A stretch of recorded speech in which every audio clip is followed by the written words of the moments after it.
जिजाऊ तुम्ही नसता तर नसते झाले शिवरायांनी शंभू छावा। जिजाऊ तुम्ही नसता तर नसता मिळाला स्वराज्याचा हा ठेवा।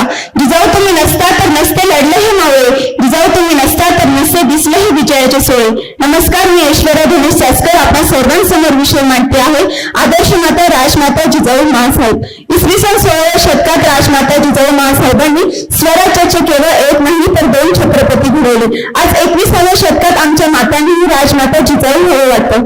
जिजाऊने बाळ शिवाजी राजांवरती आणि बाळ शंभू राजांवरती जे संस्कार केले तेच संस्कार आम्हाला आमच्या लेकरांवरती करावे वाटतात, परंतु हे वाटतं तितकं सोपं नाही। जिजाऊंच्या जयंती आणि पुण्यतिथी निमित्त आम्ही फक्त त्यांची वेशभूषा करू शकतो, परंतु जिजाऊंना आचरणात आणणं वाटतं तितकं सोपं नाही। जिजाऊंना आचरणात आणण्यासाठी उरात असावा लागतो तो वाघिणीसारखा दरारा। जिजाऊंना आचरणात आणण्यासाठी असावी लागते ती चारित्र्य संपन्नता।